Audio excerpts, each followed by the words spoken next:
Welcome to Success Talks with Rodney Saulsberry. I hope you will support my sponsors who bring you this podcast absolutely free and with limited interruptions. I really appreciate you taking the time to listen. I'll get started in just a second. The reviews are in. The latest book from voiceover superstar and coach Rodney Saulsberry is another runaway hit. Readers from all over the world are raving about his newest title, Tongue Twisters and Vocal Warm-Ups. You can find this and his other titles at the top of the voiceover bestsellers list on Amazon.com. I'm here today with a good friend. His name is Edward Tony Green, a.k.a. T. Money Green, best known for his work with the Dramatics. After 20 years as a bass player for the Dramatics, Tony got a real hot job playing bass for Dr. Dre. He assisted in creating albums like Doggy Style by Snoop Dogg and All Eyes on Me by Tupac. And we can't forget the other hits he helped develop like Gin and Juice, Doggy Dog World, California Love, and You Can See Me. He also worked on movie soundtracks, recording, producing, and mastering songs for the 1994 film Above the Rim. Ladies and gentlemen, please join me in welcoming my dear friend, T. Money Green. What's going on, Tony? And the crowd goes crazy. I hear them. And they're like, hey, Tony, how you still doing it? You hear them, huh? I can hear them too, man. I can hear them. Yes, they are. They are shouting. Listen, that's Tony. Nice, Rob. We've been hearing crowds a long time, both of us, so that's nice. Yes, we have. Yes, we have. And, yes, we have. We will continue to hear them in the future. Yes, we will. Yes, we will. Yes, we will, mm-hmm. For sure. I know everybody else out there wants to know, Tony, because the name of this show is Success Talks. So we want to hear all about your success. We want to know how you got there. Tell us how you got started. Well, you know, back in 1969, there was a talent show in Mumford. And Reggie McBride was playing bass. It's a hometown favorite bass player, you know. He was playing bass, and he was playing If I Was Your Woman, and that bass was do-doom, do-do-doom, do-do-do, do-do-do-do-do-do. That stuck in my head, man. And I went home. Now, my stepfather was a famous bass player already, but... And what was his name? What was his name? His name was Will Austin. Will Austin, you know, and Will Austin is, you know, I'm looking at him now. What happens to bass players when you get old? You just kind of fade away a little bit. But he was famous as heck on that upright bass. And I don't know, he made me playing for me hard, man, because he didn't really support that. And it's funny, and maybe he didn't want me to get caught up in the drugs because he knew about it. And he was one of the straight ones where a lot of musicians were really strung out, you know. And and because it just made me want to try harder, I would sneak his bass. And then, you know, I looked at Jimi Hendrix one day, and I was, you know, loving Jimi Hendrix at the time. You know, I had a black light with a Jimi Hendrix picture, you know, so I was all in. And I looked at the Fender guitar, and you know how that Fender guitar got that distinguished head, that famous Fender head, and never, you know, you never forget. Well, we had a Fender bass because my dad had a Fender bass, and I just matched the head. So I had the bass upside down and didn't know it because I was just like Jimi Hendrix, who plays left-handed. I'm right-handed. So I just flipped it over, playing it like Hendrix. So I knew about 8 songs before my dad caught me playing his bass, and he said, "What are you doing?" I said, "Well, Dad, I was thinking maybe I might want to play bass." He was like, "Well, you'll never play like that," and put my bass down. "You'll never play like that." I had already knew like 8 songs. How you going to say never, man? That's right. You're a hater, man. You're a hater. I started figuring it out. And then now, we didn't call it a hater back then, but that's what he was doing. We were just mad. Yeah. You know, now we got a name for it. We didn't know what it was back in the day. We were dumber than these kids today. That's right. But because of that, it just made me really want to do it, man. And my mother was supportive because she would, when he would take my bass and put it in his closet because I mess up. And the thing is with me, I messed up in school all the time. So if you're going to take my bass every time I mess up, then you might as well just keep it. That instrument was my was my life, man. You know, and I found that out early because I could just express myself, you know, and I didn't know much, but I was looking at all the guys that were doing it. And what, man, you were doing it in junior high school. You know, those things were inspiring, man. Like, you won the talent show with my daddy playing. He brought Motown players behind you. I mean, just because you was a friend of mine who knew Mr. Austin, and you're like, that's right. Would you play for me? And he's like, sure, Rodney, why not? I'll bring Pistol Allen, who played all the Motown drums, and I'll bring Johnny Giffen on the piano. That's right. Who just played Who's Loving You. You know, so he was inspiring in the fact that in my basement would be Grady Tate, Gloria Lynn, Esther Phillips, Spanky Wilson. All of these great people would be in my basement. Jack McDuffin, you know, and you would see and hear this music, and they were serious. You know, jazz musicians be way more serious than your average musician. You know what I mean? Like a jazz musician might be, hit me a C minor diminished 5 flat at 2. You be like, huh? You know, and then they know you ain't cool. That's right. Now, I want to let the audience know what you're referring to when you talk about you and I growing up in Detroit. There was a talent show at Hampton, and like Tony just said, his father put a band together, and they played behind me, and I sang a song called Fading Away by The Temptations. And I was fortunate enough to go on and win the talent show. Yeah, thank you for remembering that, Tony. Let me ask you a question. Yeah. Okay. Do you have any formal training? I mean, you picked the bass up, you started playing. It sort of reminds me of the Jacksons playing the instruments and Joe Jackson coming home and getting mad. Your father, Will, did the same thing. But did you have any formal training after that? No, never, man, and he was teaching a lot of people. A lot of bassists was coming through there, learning stuff like, you know, that were really, because he was an amazing sight reader. My dad was kind of built into Baker's keyboard lounge, so whenever an act would come in, like Yusuf Lateef, they wouldn't have to have a band, because then they would start with Will Austin, and then he will grab whoever's musicians. So, no, he didn't really, he taught them, but I wasn't into jazz, man, and I wasn't into that attitude he had with me. And and I just, no formal training at all. Just friends like Eddie Watkins, Duke Billingsley, people that will show you a riff or two, Ben Atkins. And these people were at Northwestern, and they would dog me because they were good. So, and everybody, you know, back in our day, Rodney, you could get laughed at, and it would make you get better. Now you laugh at somebody, they're like, why are you picking on me? And I'm like, I'm not trying to pick on you. I'm trying to geek you up, man. Yeah, now they get on Facebook and talk about you, and people bully you. Yeah, that's cyberbullying. Not even mad. Right. Yeah. All of a sudden they're mad at you.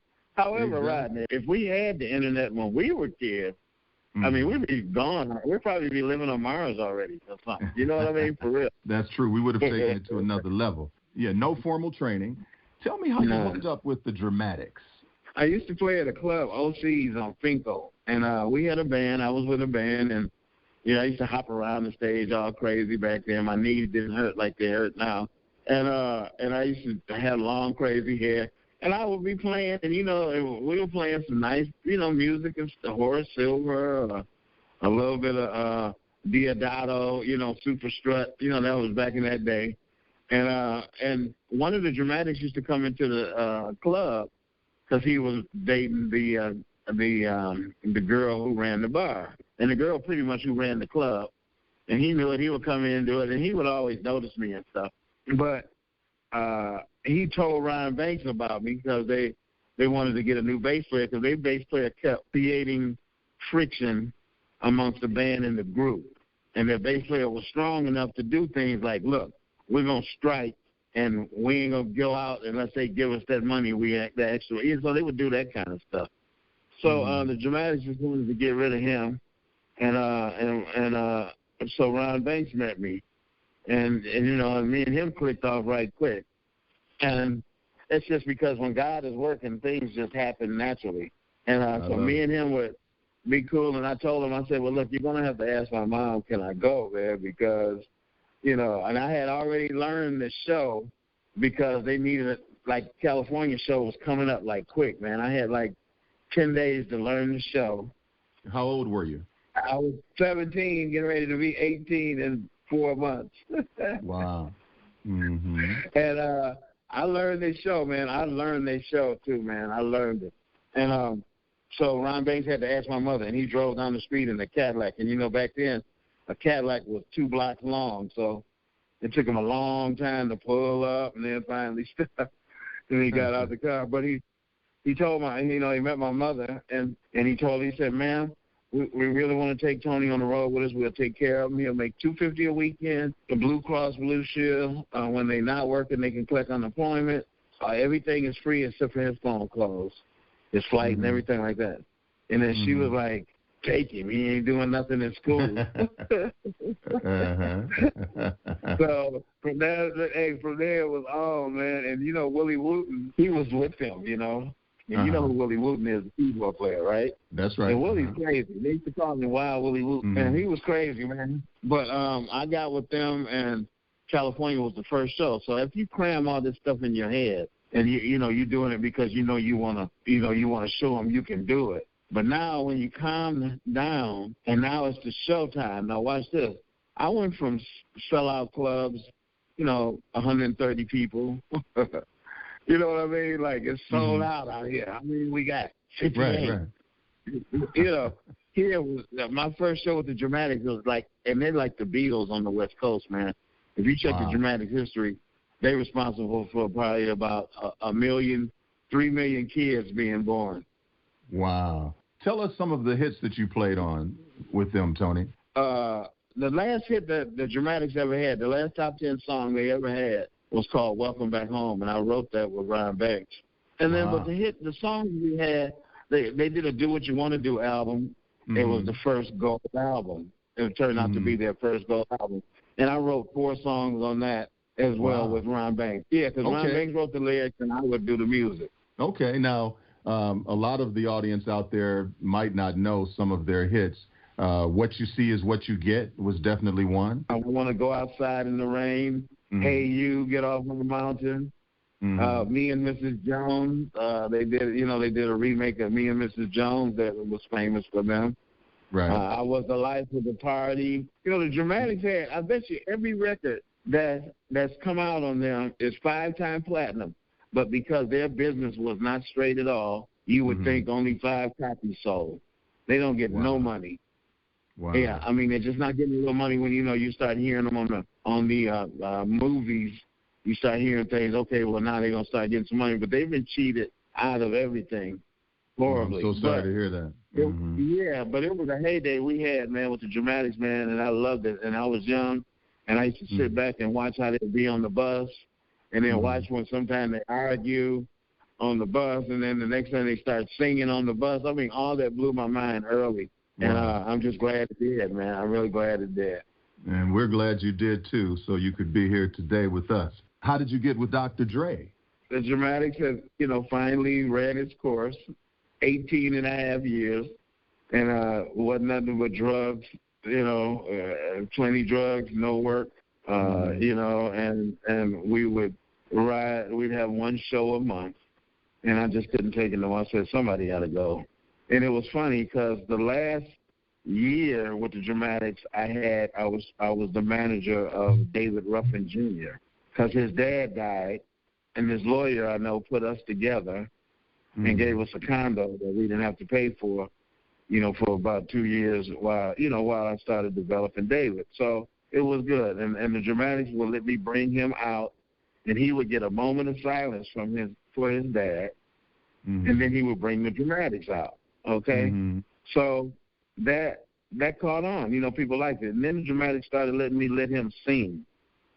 So he would do 2 songs and then bring the Dramatics on. Well, in California, a young lady seen it. Turned out to be really instrumental in me even thinking about moving to California. Anyway, when we decided to move to California, when the girl really said, come on, I'm going to help you, she sent us a gas card with about $3,500 on it. And she was serious about us coming. So we came on out there, and she really hooked it up, man, for us. And the night we went out together, all 3 of us, Snoop and this guy named DLC and Warren G was at the club. And because he's David Ruffin Jr., that helped it because, you know, all the rappers was into the old school stuff. So David Ruffin Jr. is like, oh, man, David Ruffin Jr. And so David brought him over to meet me, and I met each one of them. I met Snoop first, shook his hand. I said, man, your song is dope, man. You the man, bro. That's the bomb. And I said the same thing to DLC. But Warren G stuck around because he's more of a musician type. So, and he was like, man, David said you play bass, huh? I said, oh, yeah, I play, man. I've been playing for, 35 years or whatever at that point. And I said, yeah, I used to be with the Dramatics and stuff. And he said, well, man, my brother be needing bass. You should call him. Call him, man. I said, your brother? Who's your brother? And he was like, Dr. Dre. And, and David was all mad because I didn't know it was Dr. Dre because he been trying to teach me who everybody was. But it was funny. Before we left Detroit, I would listen to the music a little bit. I drove 17 hours the first shift leaving Detroit. That's the only thing I let play in the cassette. It just flipped over and over and over, and I was starting to like the music. So by the time we get to Arizona, I know the music now. I like it. I'm hearing people get beat up. I never heard that in a song before.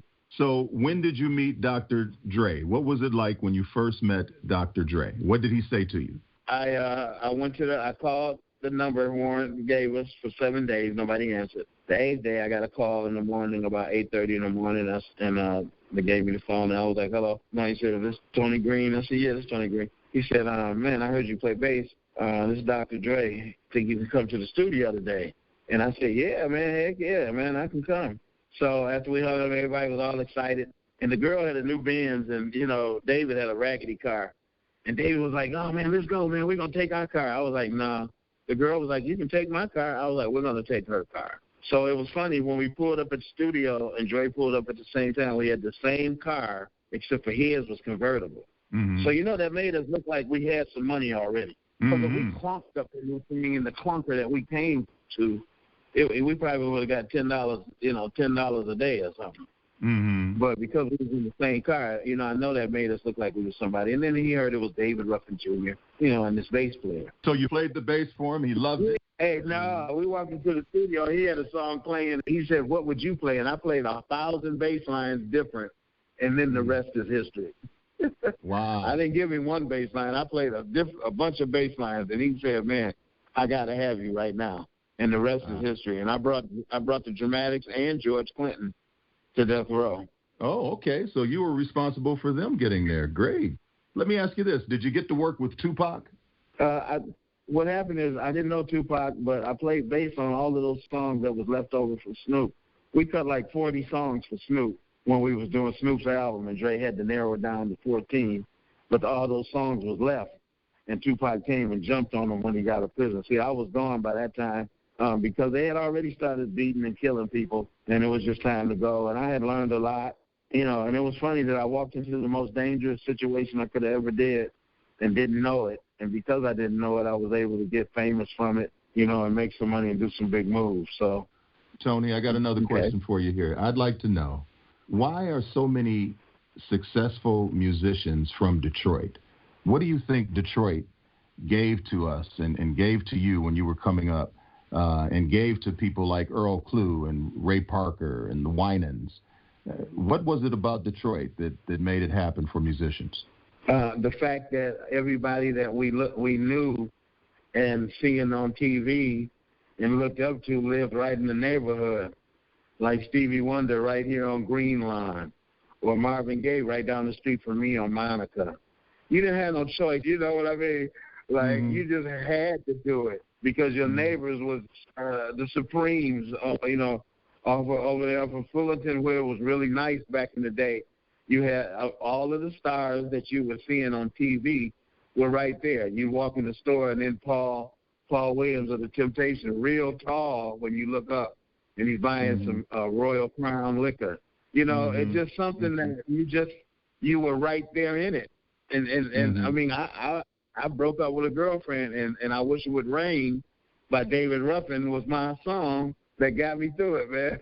And here I am just a kid. I'm in elementary school talking about I Wish It Would Rain. So it's very early on, Motown took us, man. And that's why you won that talent show. You sang a Motown song.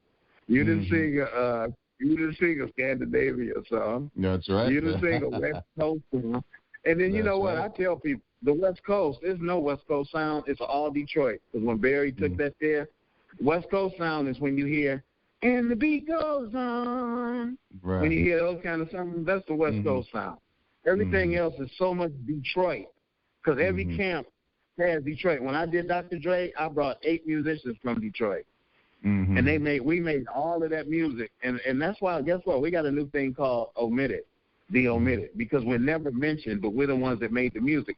And sometimes I wish they would ask Dr. Dre, wow, man, when you played the bass on Gin and Juice, man, that was kicking. How did you come up with that bass line? Because then he would say, oh, I don't play bass, and it was Tony Green. You know, they never ask those kind of questions. So we're doing a thing just like he did with his show just recently with Jimmy Iovine.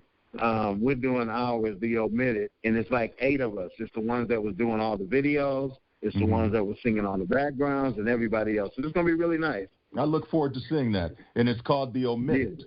Yeah, right. The Omitted, Yeah, we'll all be looking for that. Tell us about this song you recently wrote about Detroit. I know you're still in Detroit. You feel real good about our hometown.